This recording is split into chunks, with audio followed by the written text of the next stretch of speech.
Hi guys, it's Danielle with Northlawn Flower Farms. In today's video, I want to talk all about Sanseveria, also known as the snake plant, also known as mother-in-law's tongue, but here they are, Sanseveria. And I know there's a lot of really great information about how to care for this plant already, but I'm hoping to offer some solutions to things that you might be struggling with Sanseveria, questions that I've got at the extension office, questions that people have asked me when I'm at work, and just to show you some Sanseveria that I have that are over a decade old that I've propagated. So to start off, I have to tell you this story, which maybe is embarrassing, maybe is funny, I don't know. But I happened to be at Target yesterday after I was doing some work with the Master Gardeners, and I saw there was these two younger girls there, and they were picking out plastic Sanseveria plants from Target, fake Sanseveria.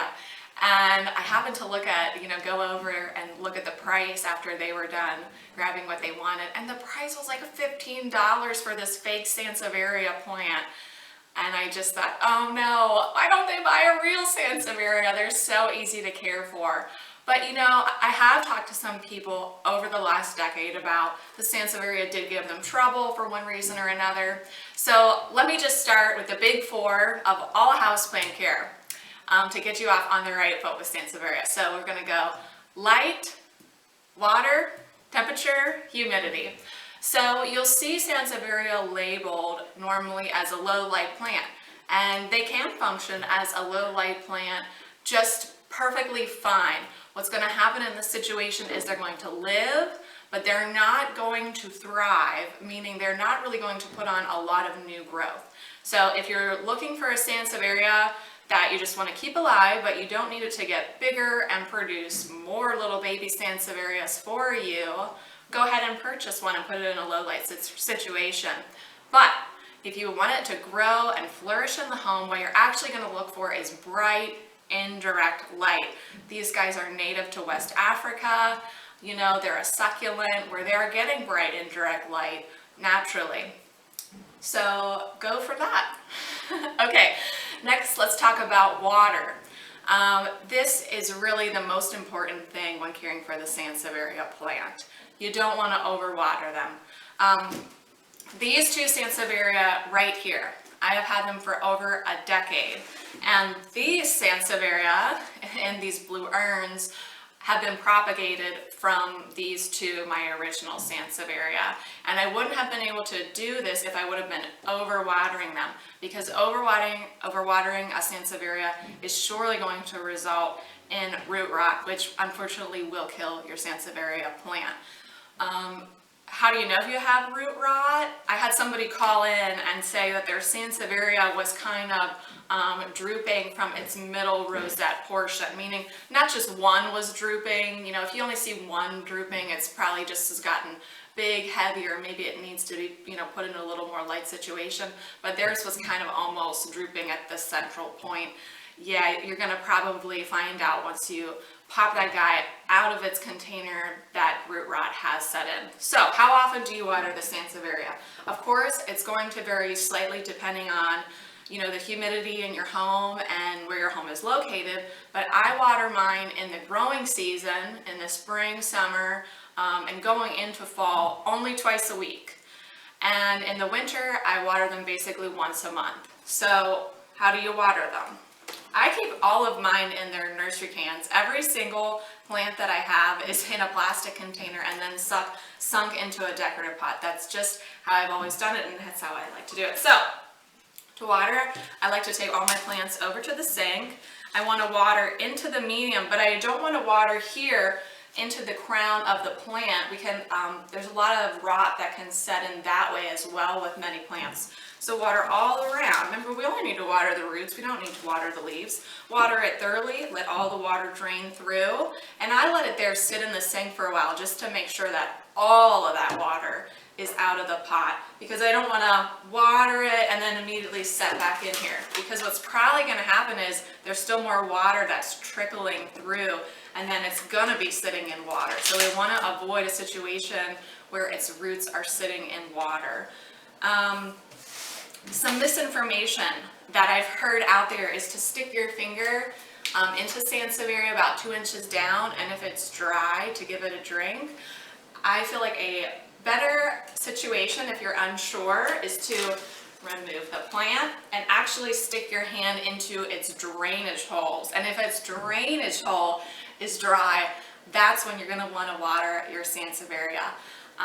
Just remember, always err with Sanseveria on the side of them completely drying out. If you think, oh, maybe I should water my Sanseveria today, wait another day or two. It's not going to hurt it, but what might hurt it is overwatering. And almost all of the Sanseverias that I've seen in friends' homes or people that have asked me to come in and take a look at their plants, it's usually an overwatering issue. Also, I would like to point out that sometimes, it's not your fault. I'll give you an example. I had a friend who purchased a Sanseveria at a grocery store. And pretty quickly after she got it, it really just, the leaves started to fall over. Even some browning, it was getting mushy, another sign that rot has set in. So I took a look at it. I asked her, how often she was watering it. And then I took a look at the medium. And I don't know what kind of potting soil this thing was in, but it might as well have just been a big lump of clay soil. So that's something to think about too. If you're not getting your plants from a nursery, because sometimes we're not able to, sometimes you see a great deal on a plant, at a grocery store or maybe like a Home Depot or a Lowe's. Check the medium.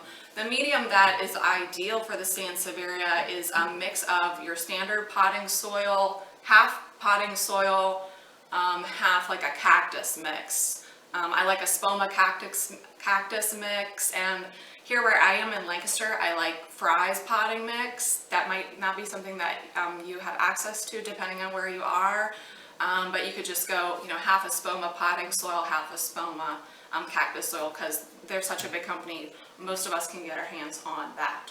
So there's a case where even though she was watering it, once every 2 weeks, that soil was doing her a disservice, and it was just, the whole thing was just getting waterlogged in there. And rot was setting in, and unfortunately that plant was a goner. So, okay, next up, let's talk about temperature. Pretty easy here on the temperature. Between 50 and 85 degrees Fahrenheit is, a good window to be in. Most homes are set somewhere in that zone. So we really, you don't have to worry about it. Just don't let the temperature dip below 50 degrees Fahrenheit. You're going to start to see some cold weather damage if you do let the temperatures dip below 50 degrees. And as far as humidity goes, these guys don't need a lot of humidity. So, hey, give Sanseveria a try. Right, really just the main thing is, you can put it in low light, you can put it in bright and direct light, you can put it in filtered light, just don't overwater it, don't let it sit in water, and be careful what kind of medium it's been potted in. All right, now let's talk about how to create more Sanseveria for free, because who doesn't want free Sanseveria? So like I say, I got these guys. My husband thinks they're more like 13 years old, but whatever. We'll just go with a decade, right? So there's a couple different ways you can propagate Sanseveria. You can take a full leaf cutting, and then you can cut your full leaf into about 2-inch sections. You can place them into fast draining cactus soil. Make sure you place the bottom side down, because the roots are going to grow from the bottom. You can't flip it, it won't work. You can place that into the pot. You can wait about 3 to 5 days, and then you want to start to water it and baby it. That's the kind of propagation you're going to see at a nursery. I just don't really like to propagate that way here in the home, because it's not something that I want to look at in my plant room. I already have a lot of seeds started for our flower farm, and so I want my houseplants to look pretty all the time. So I like to do this, which is how I created these guys. Okay, now you probably can't see me. How I created these two plants from their mothers is just through patience and water propagation of the entire leaf structure. Now you could once again cut this leaf up into 2-inch sections, making sure to always place the bottom towards the bottom. But I like to take the whole leaf because to me this is beautiful in itself, isn't it? You know, just sitting here in a vase. Let me show you. I took these cuttings, I think it was right before Christmas. Now I apologize, I don't have a type of camera where I can actually flip and see what you see, so I hope you can see the roots forming there. But these guys are getting roots. It's a good idea to change the water about once a week to replenish that oxygen that's in the water that the plant's uptaking. This is going to take a long time. I mean, probably I would say 6 months until I can pot these guys up. But you know, like I say, it's a beautiful way to propagate. So if you're propagating in the home, you're not propagating, you know, for profit per se, I would try water propagating. And I think it's the easiest too. I think sometimes when you propagate via sections, you know, you can have issues with them drying out too quickly. You really have to keep an eye on them, and you kind of have to get a feel for that. This is just like clip it, stick it in, let it grow the roots, be patient, and then pot it up. And you'll have more Sanseveria either for your home or to give to a friend. Well guys, I really hope that all this information was helpful and that you give Sanseveria a try. It's a beautiful, easy care plant. Oh, I need to tell you one other thing that is awesome about this plant, which I haven't read anywhere online, so I just wanted to share it with you. We are in an old home where our heating system is the old, tall cast iron oil heat. So those heat registers, they get hot, right? But we have them all over our house, and I sure would like to stick plants on them. You know, I thought when we first moved here a few years ago. So I thought, I'm going to see if the Sanseveria can take living on a heat register. And guess what? That's where these two lovely ladies live. They've lived there for almost 4 years now. They've done fine. These are actually, so in the bottom of here, I actually have, oh my goodness, it's like a plastic bag that you would get from the grocery store, stuffed down in here. So I'm giving them a little bit of height, you know, off of that heat register. But other than that, look at them. They're perfectly, perfectly fine.